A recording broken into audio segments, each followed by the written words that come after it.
Hello দোস্ত, আজকের আমার এই গল্পে আপনাদের স্বাগতম। আমার নাম দিলীপ এবং আমার বয়স ২৮ বছর। আমি উত্তরপ্রদেশের বাসিন্দা। এই গল্পটি আমার এবং আমার শাশুড়ির, যা একটি সত্য ঘটনার উপর ভিত্তি করে।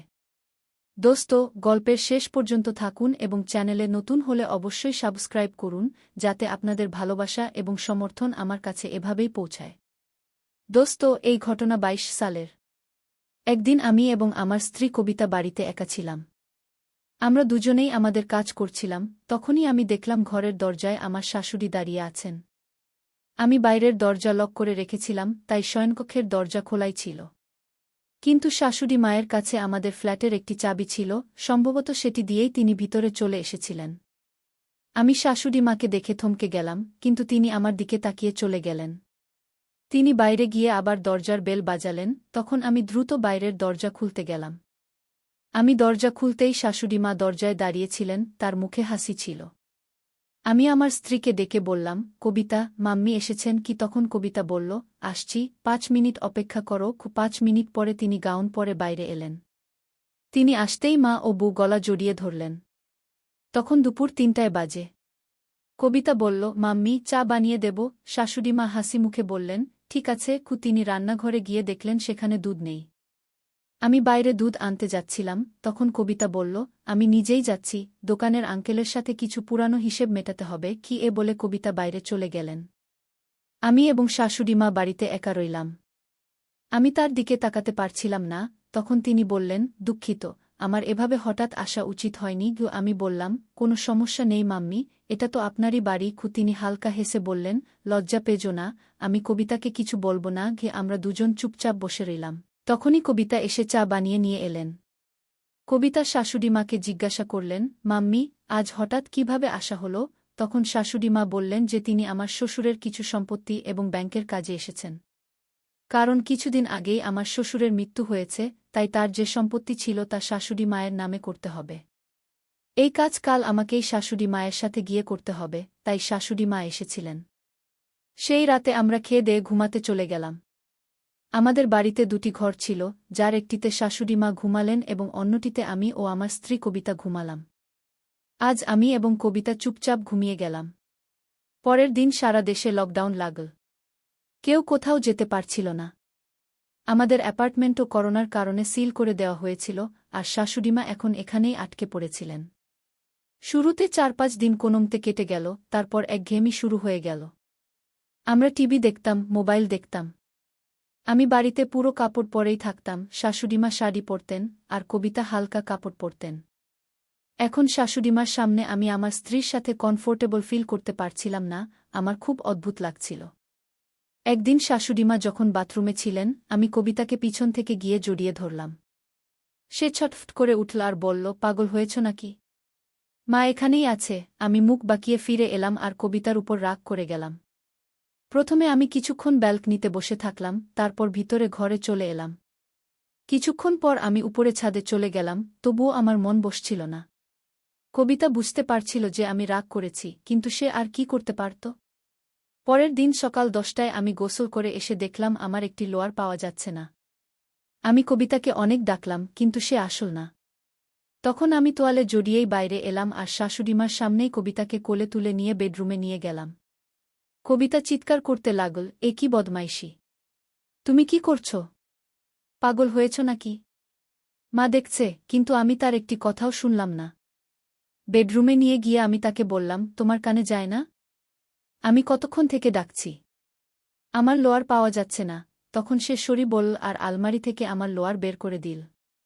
কিছুক্ষণ পর আমরা দুজনেই বাইরে এলাম, তখন শাশুড়িমা কিছুটা বিচলিত হয়ে টিভি দেখছিলেন। আমিও তার সামনে বসে টিভি দেখতে লাগলাম। তখনই আমার নজর শাশুড়িমার উপর পড়ল, তিনি আমার দিকে তাকিয়ে আস্তে আস্তে হাসছিলেন। এটা দেখে আমার অদ্ভুত লাগল। জানি না কিভাবে হঠাৎ আমি শাশুড়িমাকে জিজ্ঞেস করলাম, কেন মাম্মিজি, আমার ব্যাপারে কি ভাবছেন? তখনই কবিতা আমার পিছনে এসে বলল, এ কি বদমাইশি দিলীপ! তুমি আমার মায়ের সাথে এভাবে কথা বলছ। আমি তখন কথা পাল্টে বললাম, আরে মাম্মিজি, আমার মানে ছিল, দেখুন, আমার এত শক্তি আছে যে আমি আপনার মেয়েকে তুলে নিতে পারি। তারপর আমি বললাম, সরি মাম্মিজি, আমি নিজেকে সামলাতে পারিনি। তিনি হেসে বললেন, কোনো সমস্যা নেই, আমি পুরনো যুগের শাশুড়ি নই। কনভেন্টে ইংরেজি শিক্ষিকা ছিলাম, ফ্রান্স আর ডেনমার্কে থেকেছি। আমি জানি বাড়িতে এভাবে বোরিংভাবে থাকা যায় না এবং এখন এই লকডাউন অন্তত 2 মাস থাকবে। আজ আমি গভীরভাবে শাশুড়িমাকে দেখলাম, সাধারণের চেয়ে লম্বা কদ, গোরা রং, সুন্দর মুখ, সবসময় হাসতেন এবং স্টাইলিশ শাড়ি পরতেন। আমার শাশুড়িমা আগ্রার টপ কনভেন্ট স্কুলে ইংরেজি শিক্ষিকা ছিলেন। তখন আমি জিজ্ঞাসা করলাম, মাম্মিজি, আপনি ফ্রান্স কবে গিয়েছিলেন? তিনি বললেন, হানিমুনে তোমার বাবাজি নিয়ে গিয়েছিলেন। কিন্তু বিয়ের আগে ফ্যাশন প্রতিযোগিতায় অংশ নিয়েছিলাম, তখনও গিয়েছিলাম। আমি বললাম, তাই আপনি এত স্টাইলিশ কি? শাশুড়িমা বললেন, আমি প্রথম দিন থেকেই বলতে চাইছিলাম যে তোমরা খোলামেলা থাকো, আমার লিহাজ করো না। 2 মাসের বেশি সময় আমরা ফ্ল্যাট থেকে বের হতে পারব না, তাই আমাদের খোলামেলা থাকতেই হবে। এক পল থেমে তিনি আমাকে দেখে বললেন, মনোরঞ্জনের নামে টিভি, মোবাইল, লুডো আর করার নামে খাওয়া দাওয়াই তো বাকি আছে। যদি তোমাদের দুজনের ইজাজত থাকে তাহলে আমিও শাড়ি ছেড়ে কিছু অন্য পরি। আমি বাড়িতে কখনো শাড়ি পরি না। কবিতা জানে কি? কবিতা বলল, হ্যাঁ মাম্মি, কেন না? আমিও বললাম, হ্যাঁ, আমার কি সমস্যা?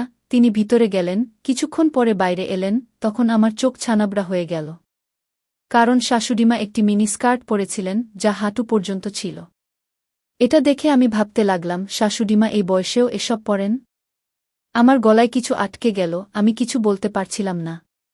তিনি এসে আমাদের দুজনের সামনে দাঁড়িয়ে বললেন, এখন রিল্যাক্স লাগছে? আমি শাড়ি পরতে পরতে ক্লান্ত হয়ে গিয়েছিলাম। তখন কবিতা বলল, মাম্মি বাড়িতে এই ড্রেসেই থাকে, কেউ এলে মাঝে মাঝে শাড়ি পরে। শাশুড়িমা হেসে বললেন, কি হলো, শখ হলো দামাজ্জি? আমি কিছু বললাম না। এখন আমাদের জীবন প্রতিদিন এমনই চলছিল। তখন হঠাৎ একদিন আমাদের বাড়িতে করোনা টিম এল। পুরো সোসাইটিতে কেস বাড়ছিল, তাই আমাদের চেকিং হলো এবং কবিতাকে করোনা পজিটিভ বলা হলো। আমাদের সোসাইটির বাইরেই একটি অস্থায়ী করোনা হাসপাতাল চালু করা হয়েছিল, তাই কবিতাকে সেখানে যেতে হলো। এখন বাড়িতে শুধু আমি এবং শাশুড়িমা ছিলাম। দুপুরে কবিতাকে সেখানে নিয়ে গিয়েছিলাম, তাই সন্ধ্যায় আমি বিচলিত হয়ে বসেছিলাম।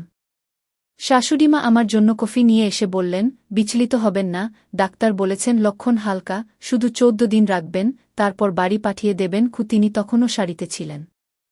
আমরা রাত 8টায় ডিনার করলাম এবং তারপর আমি টিভি দেখতে শুরু করলাম। ঠিক তখনই শাশুড়িমা নাইটি পরিধান করে হল রুমে এলেন। তিনি আমার কাছ থেকে রিমোট নিয়ে একটি মুভি চালু করলেন।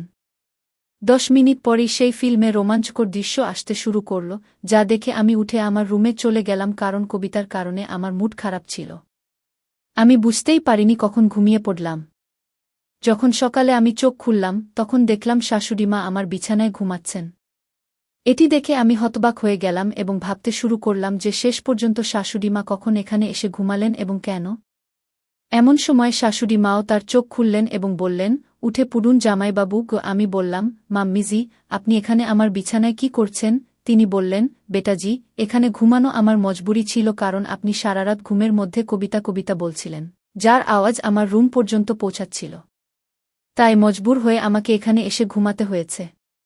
শেষ পর্যন্ত আপনি আমার মেয়ের স্বামী, আপনি তার কতটা খেয়াল রাখেন, তার চোখে কখনো অশ্রু পর্যন্ত আসতে দেন না। তাই আমি আপনার জন্য এতটুকু তো করতে পারি। যখন সে এখানে নেই, তখন আপনার খেয়াল রাখা আমার ফরজ হয়ে দাঁড়ায়। আমি আপনাকে এমন অবস্থায় দেখতে পারিনি, তাই আমার মেয়ের খাতিরে আমাকে এটি করতে হয়েছে। তার চেহারায় আপনত্বের ভাব স্পষ্ট ফুটে উঠছিল এবং তিনি খুবই খুশি লাগছিলেন। কিছুক্ষণ পর আমরা উঠলাম এবং গোসল সেরে আমার স্ত্রী কবিতার সাথে দেখা করতে চলে গেলাম। তার সাথে দেখা করে আসার পর আমরা একসাথে খাবার খেলাম এবং সারাদিন বাড়িতে প্রচুর মজা করলাম। রাতের খাবারের পর শাশুড়িমা আজ আবার আমার সাথেই ঘুমিয়ে পড়লেন। যতদিন পর্যন্ত আমার স্ত্রী বাড়ি ফিরে না এল, ততদিন শাশুড়িমা প্রতিদিন আমার রুমেই ঘুমাতেন এবং আমার খুব খেয়াল রাখতেন। যখন আমার স্ত্রী ফিরে এল, তখন আমি তাকে সবকিছু বললাম এবং সে খুব খুশি হল এবং তার মাকে আমার খেয়াল রাখার জন্য ধন্যবাদ জানাল। তারপর যতদিন লকডাউন চল, ততদিন আমরা 3 জন মিলে প্রচুর মজা করলাম এবং তারপর শাশুড়িমা তার বাড়ি চলে গেলেন। কিন্তু আমার স্ত্রীর অনুরোধে আমরা শাশুড়িমাকে আমাদের কাছেই থাকার জন্য ডেকে নিলাম, কারণ সেখানে তিনি একা থাকতেন। আজ আমরা 3 জন আমাদের জীবনে খুব সুখে মিলেমিশে থাকি। তাই বন্ধুরা, এটা ছিল আমাদের আজকের গল্প। আপনি এই গল্পটি কেমন লাগলো কমেন্ট করে নিশ্চয়ই জানাবেন। যদি গল্পটি পছন্দ হয় তবে এটি লাইক করুন এবং আপনার বন্ধুদের সাথে শেয়ার করুন। ভবিষ্যতেও এমন রোমাঞ্চকর গল্পের জন্য আমাদের চ্যানেল সাবস্ক্রাইব করুন এবং বেল আইকন প্রেস করতে ভুলবেন না যাতে আপনি আমাদের কোনো গল্প মিস না করেন। ধন্যবাদ।